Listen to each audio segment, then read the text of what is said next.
जैतापूरचा प्रकल्प आम्ही पूर्ण करणार आहोत आणि आता ज्या स्थितीत तो आहे त्या स्थितीतनं तो मागे जाऊ शकत नाही। जैतापूर प्रकल्पाबाबत मुख्यमंत्र्यांनी सेनेला दिलं सडेतोड उत्तर। म्हणाले प्रकल्प खूप पुढे गेलाय, आता माघार घेता येणार नाही।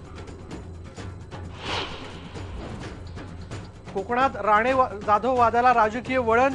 चिपळूणमधल्या तुरुंब मारहाण प्रकरणी भास्कर जाधवांच्या भावाला अटक करण्याची राणेंची मागणी। जाधवांनी मारहाणीचे आरोप फेटाळले। पुण्यातल्या काठापूर बुद्रुकमध्ये 35 फूट खोल विहिरीत पडलेल्या बिबट्याला बाहेर काढण्यात वन कर्मचाऱ्यांना यश। गावकऱ्यांनी अनुभवला रेस्क्यू ऑपरेशनचा धडा। नागपुरात उष्माघाताचे 2 दिवसात 5 बळी। तापमानानं ओलांडला 45 अंशांचा पारा। राज्यातील 70,000 बेरोजगार ITI विद्यार्थी आणि 18,000 अभियंत्यांना मिळणार ऊर्जा खात्यात रोजगार। ऍक्शन प्लॅन तयार। ऊर्जा मंत्र्यांची सोलापुरात घोषणा।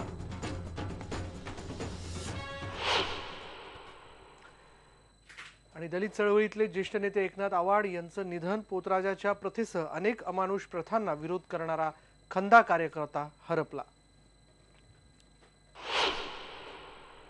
जैतापूर प्रकल्प खूप पुढे गेलाय, आता माघार घेता येणार नसल्याचं सांगत मुख्यमंत्री देवेंद्र फडणवीस यांनी शिवसेनेला सडेतोड उत्तर दिलंय। सोलापुरात बोलताना मुख्यमंत्र्यांनी हे वक्तव्य केलंय। काही दिवसांपूर्वी सेनेचे खासदार प्रकल्प रद्द करा ही मागणी घेऊन पंतप्रधानांना भेटले होते। रामदास कदम यांनीही परवा म्हटलं होतं की आम्ही पंतप्रधानांचं मन वळवण्याचा प्रयत्न करू, पण या सर्वांना फडणवीसांनी थेट उत्तर दिलंय। त्यामुळे येणाऱ्या काळात शिवसेना आणि भाजपमधले संबंध आणखी ताणले जाण्याची शक्यता आहे। जैतापूरचा प्रकल्प आम्ही पूर्ण करणार आहोत। हा राष्ट्रीय प्रकल्प आहे आणि कुठलंही काम बंद होऊ शकत नाही, काम बंद झालेलं नाही। आणि माझं स्पष्ट मत आहे की राष्ट्रहिताच्या करता जर एखादा त्या ठिकाणी प्लांट होत असेल तर त्याला सगळ्यांनी सहकार्य केलं पाहिजे। आणि आता ज्या स्थितीत तो आहे त्या स्थितीतनं तो मागे जाऊ शकत नाही। तो रद्द करावा की ठेवावा ही स्थिती 4 वर्षापूर्वी होती, आजच्या स्थितीत तो बंद होऊ शकत नाही। याविषयी प्रतिक्रिया जाणून घेऊ शिवसेनेचे खासदार विनायक राऊत आपल्या बरोबर आहे। विनायक राऊतजी, मुख्यमंत्र्यांनी काय म्हटलं हे आपण ऐकलं, यापुढे आपली भूमिका काय असणार आहे? दुर्दैवाने मुख्यमंत्र्यांनी मंत्रालयाच्या 6व्या मजल्यावरून स्वतः जैतापूरला येण्याचे कष्ट घेण्याची आवश्यकता आहे। ज्या ठिकाणी हा अणुऊर्जा प्रकल्प होत आहे असं म्हणतायत की नेमकी कामाची प्रगती किती झालेली आहे की चारी बाजूनी आवार भिंत बांधणं या पलीकडे तिथे कोणत्याही कामाची प्रगती झालेली नाही। त्यामुळे मुख्यमंत्री सुद्धा ऐक्यू बातम्यावर एवढे ठामपणे बोलत असतील तर ते दुर्भाग्य आहे, दुर्दैव आहे महाराष्ट्राचं। आणि नेमकं जैतापूरचा अणुऊर्जा प्रकल्प आम्हाला जैतापूरला नको आहे, तुम्हाला इतरत्र कुठे का नको आहे? उद्या मुख्यमंत्र्यांनी याची माहिती घ्यावी की जैतापूर, माडबन आणि ही जी गावं आहेत ती भूकंप प्रवणग्रस्त 4 भागामध्ये आहेत आणि दुर्दैवाने त्या ठिकाणी जर एखादी अशी दुर्घटना घडली तर नेमकी जबाबदारी कोणाची असेल आणि त्या दुर्घटनेमध्ये किती म्हणजे महाराष्ट्राचा किती भाग खाक होऊन जाईल याचा अभ्यास जरा मुख्यमंत्र्यांनी करावा आणि त्यानंतर अगदी भीष्म प्रतिज्ञा करावी। पण त्यानंतरही जर सरकार, मुख्यमंत्री आपल्या भूमिकेवरती कायम राहिले तर मग आपण पुढे काय करायचं ठरवलंय? काल आमचे तिथे स्थानिक जे ग्रामस्थ आहेत त्या प्रत्येक गावाने पुन्हा एकदा ग्रामपंचायतीने ठराव केलाय की अणुऊर्जा आमच्या कोकणामध्ये नको आहे, म्हणून आमच्या जैतापूरला नको आहे। आमचे स्थानिक आमदार आहेत राजन साळवी यांच्यासहित कार्यकर्ते स्वतः तिथे गेलेले आहेत, विरोध केलेला आहे। शिवसेनेचा जैतापूरचा विरोध आजचा नाहीये, सुरुवातीपासूनचा आहे। अणुऊर्जेला आमचा कदाचित विरोध नाही। अणुऊर्जा जिथे या माननीय मुख्यमंत्री किंवा माननीय पंतप्रधानांना जिथे करायची तिथे करावी, पण आमच्या कोकणच्या देवभूमीमध्ये कशाला, हा आमचा प्रश्न आहे की तो मुळातच भाग घातक झालेला आहे, धोकादायक आहे। अनेक वेळेला तिथे भूकंपाचे धक्के आलेले आहेत। आजही त्या संपूर्ण भागातील जलजीवावर विपरीत परिणाम झालेला आहे, बागायतीवर विपरीत परिणाम झालेला आहे। केवळ जैतापूर माडबनपुरता हा विषय नाही आहे, हा मुंबई कोकण ते थेट गोव्यापर्यंत हा विषय आहे। आणि त्यामुळे आज संपूर्ण देशामध्ये अणुऊर्जेला नकार देत असताना आमचे पंतप्रधान आणि आमचे मुख्यमंत्री लोकांच्या हिताची कामं करण्याच्या ऐवजी जैतापूरच्या अणुऊर्जा प्रकल्पाची जेवढी काळजी घेत आहेत हे दुर्दैव आहे। धन्यवाद आमच्याशी बोलल्याबद्दल, या प्रतिक्रियेबद्दल।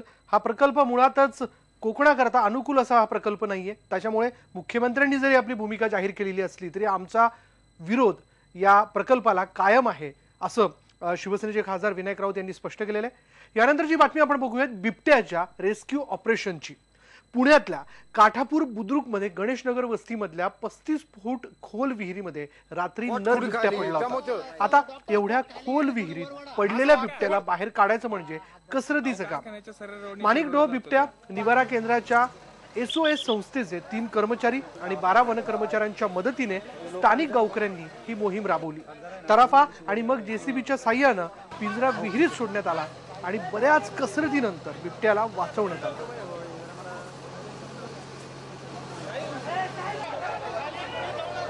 सॉलिड काम केलं होतं नियोजनबद्ध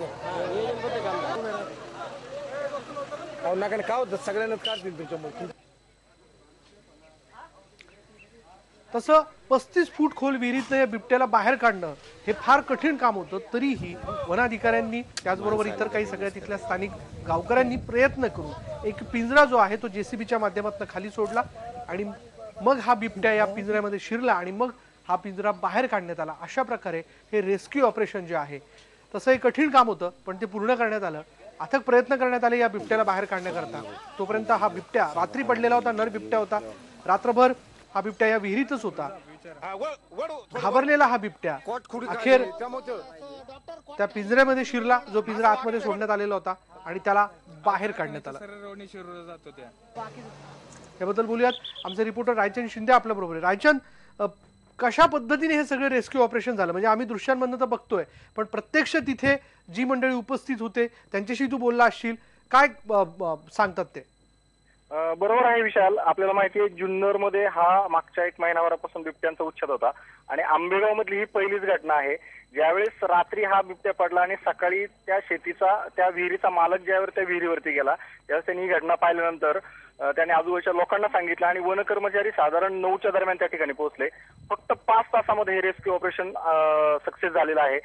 त्यासाठी तराफा, JCB आणि स्थानिक नागरिकांची मदत घेण्यात आली आणि हे अतिशय चित्तथरारक होतं. कारण या ठिकाणी विहिरीची जी उंची होती आणि त्यातले जे पाणी होतं त्या पाण्यामुळे हा बिबट्या केव्हाही वरती उडी मारू शकेल अशी अवस्था होती, पण कठडी नसल्यामुळे हा बिबट्या अडकून राहिला आणि अतिशय कमी वेळामध्ये, फक्त 5 तासामध्ये कमी वेळामध्ये हे सक्सेस ऑपरेशन झालेलं आहे विशाल. आणि हा बिबट्या आता माणिकडोह बिबट निवारा केंद्रामध्ये दाखल करण्यात आलेला आहे. तेथील अवस्था अशी की आता हा यापूर्वीचे 29 बिबटे होते, हा 30वा बिबट्या त्या ठिकाणी झालेला आहे. आता त्या ठिकाणी जे डॉक्टर होते अजय देशमुख यांनी सांगितलं की या बिबट्याला ठेवण्यासाठी सुद्धा आता जागा नसणार आहे, कारण हे हा बिबट्या तिथे गेल्यानंतर त्याची वेगळी व्यवस्था करायला लागणार आहे विशाल. पण ज्या 35 फूट खोल विहीर होती हे तितकंच या ठिकाणी मान्य करावं लागेल की त्याला काढणं हे कठीण होतं. राजचंद, बरोबर आहे विशाल. कारण विहीर खोल होती पण पाणी भरपूर होतं. वरचा जो कडा होता तो कडा बांधकाम केलेलं नसल्यामुळं बिबट्या सहज झेप मारून आला असता, पण कडा थोडा आतमध्ये होता आणि उबड होता, त्यामुळे त्याला लपायला जागा होती आणि उडी मारायला त्याला जम घ्यायला तितकासा वाव मिळत नव्हता, त्यामुळे वरती येणं पण त्याला शक्य नव्हतं. म्हणून हे थोडं पाणी कमी करण्यात आलं मोटरच्या साहाय्याने. 1 तासभर ही मोटर चालू ठेवण्यात आली आणि त्यानंतर मग कॉटचा तराफा करून खाली सोडण्यात आला. त्याच्यावरती तो बिबट्या बसला. त्यानंतर एक पिंजरा खाली सोडण्यात आला JCBच्या साहाय्याने. नंतर मग JCB त्या पिंजऱ्यामध्ये बिबट्या अलगदपणे गेला आणि नंतर वरती काढून तो बिबट्या माणिकडोह बिबट निवारा केंद्राकडे हलवण्यात आला. धन्यवाद राजन या सगळ्या माहितीबद्दल. आपल्याला दृश्यांवरनं तर कळलंच असेल की कशा प्रकारे या बिबट्याला बाहेर काढण्यात आलं. 5 तास या बिबट्याला बाहेर काढण्याकरता हे रेस्क्यू ऑपरेशन सुरू होतं. यानंतर आपण जाणून घेऊयात एक महत्वाची घोषणा आहे. महत्वाची बातमी अशी की राज्यातील तब्बल 70,000 बेरोजगार ITI विद्यार्थी आणि 18,000 बेरोजगार अभियंत्यांना आता ऊर्जा खात्यामध्ये काम देण्याचा ऍक्शन प्लॅन जो आहे तो तयार करण्यात आला आहे. लवकरच या प्लॅनची अंमलबजावणी होणार असल्याची माहिती ऊर्जा मंत्री चंद्रशेखर बावनकुळे यांनी दिली आहे. ऊर्जा मंत्र्यांनी केलेल्या घोषणेमुळे बेरोजगार ITI विद्यार्थ्यांना त्याचबरोबर अभियंत्यांना मोठा दिलासा मिळाला. यावेळी मुख्यमंत्री देवेंद्र फडणवीसही उपस्थित होते. महाराष्ट्रातल्या इलेक्ट्रिकल बेरोजगार इंजिनियरला 15 लाख रुपयाचे 5 काम लॉटरी पद्धतीवर देणार आणि त्यांना या वीज वितरण क्षेत्रामध्ये चांगले कंत्राटदार करण्याकरता मदत करणार. कारण कुठलाही कॉन्ट्रॅक्ट घ्यायचा असेल तर त्याला अनुभवाचा दाखला मागतात अनुभव नसेल तर तो कॉन्ट्रॅक्ट घेऊ शकत नाही. आणि म्हणून बेरोजगार इंजिनियरला अनुभव देण्याकरता 75 लाख रुपयाची वार्षिक कामं आणि एक फीडर मॅनेजर योजना आम्ही आणतोय. एक फीडर 6000 कनेक्शन 40-50 ट्रान्सफॉर्मरला त्याला आम्ही मॅनेजर करू. 5 ITI मुलं त्या एरियात राहणार आहे. ज्या एरियाचा फीडर आहे त्या ग्राहकामधलेच मुलं पाहिजे. ITI मुलं आणि एक इंजिनियरचा ग्रुप तयार करू आणि त्या ग्रुपमध्ये त्याला लायसन्स देऊन त्या फीडरवर सर्व कामे. यानंतरची बातमी आहे कोल्हापुरात. कोल्हापूर जिल्ह्यातल्या काळामवाडी धरणग्रस्तांनी आजपासून ठिय्या आंदोलन सुरू केलंय. काळामवाडी धरण पूर्ण झालं तरी आमचं पुनर्वसन झालेलं नाहीये अशी त्यांची तक्रार आहे. जोपर्यंत न्याय मिळत नाही तोपर्यंत आंदोलन मागे घेणार नाही अशी त्यांची भूमिका आहे.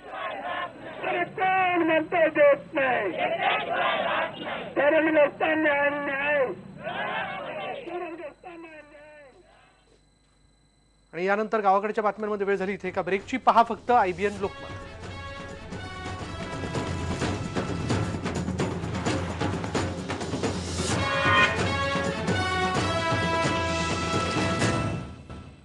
ब्रेकनंतर राज्यातलं तापमान जाणून घेऊयात. काही आठवड्यांपासून तापमानानं 45 अंशांचा पारा ओलांडल्यानं नागरिकांची लाहीलाही होताना दिसते. रात्रीचंही तापमान जे आहे ते 30च्या जवळपास राहत असल्यानं गारवा निर्माण होत नाही. उष्माघातानं गेल्या 2 दिवसांमध्ये 5 जणांचा मृत्यू झालाय. वाशिममध्येही उष्माघाताने एका 50 वर्षांच्या पोलीस कर्मचाऱ्याचा मृत्यू झाल्याचं कळतंय. राज्यामध्ये वेगवेगळ्या शहरांमध्ये काय तापमान आहे ते आपण जाणून घेऊयात.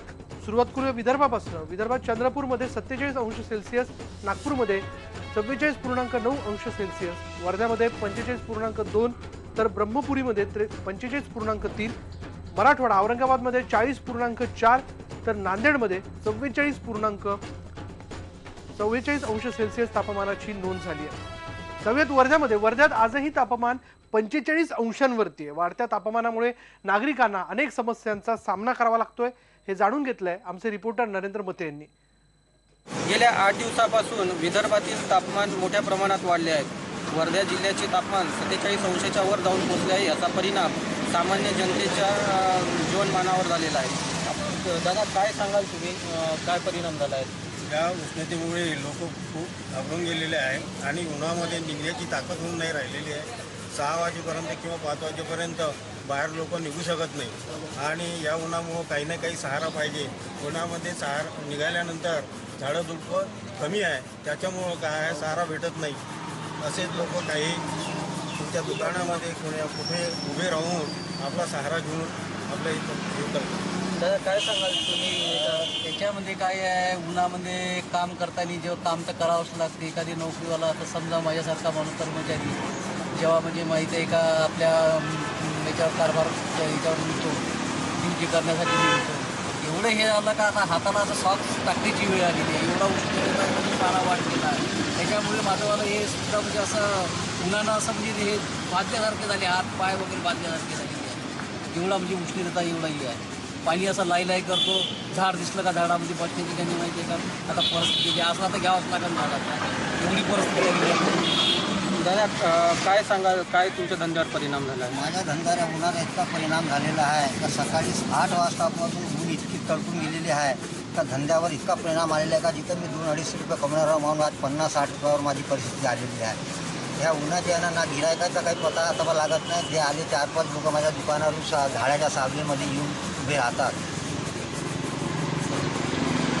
नक्कीच जिल्ह्याचे वाढलेले तापमान सामान्य जनतेच्या जनजीवनावर परिणाम करणारे ठरले आहेत. नरेंद्र मते, IBN लोकमत. या सगळ्या घडामोडीनंतर इथे वेळ झाली एका ब्रेकची. पहा फक्त IBN लोकमत.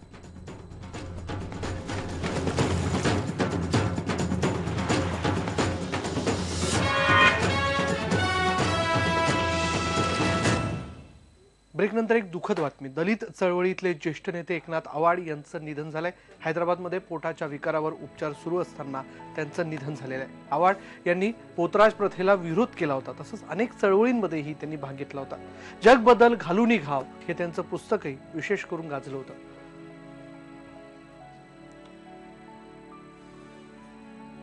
आवाड हे केवळ लढाऊ कार्यकर्तेच नव्हते तर उत्कृष्ट संघटक होते आणि मुख्य म्हणजे ते अनेक कुटुंबांना मागासलेल्या जातीतल्या दुर्बल जातीतल्या नागरिकांना आधार देणारे गृहस्थ होते. त्यांनी मानवमुक्ती अभियान तर चालवलंच, पण एक गाव एक स्मशान, एक गाव एक पाणवठा, त्यांचे प्रश्न मांडून मोर्चे काढणं, विधानसभेपर्यंत जाणं, ह्या सगळ्या गोष्टीमध्ये जिजा हे बीड जिल्ह्यातच नव्हे तर मराठवाड्यातल्या सर्व दुबळ्या जातीतल्या लोकांना मोठे आधार वाटायचे. गावाकडच्या बातम्यांमध्ये आज इतकंच. पहा फक्त IBN लोकमत.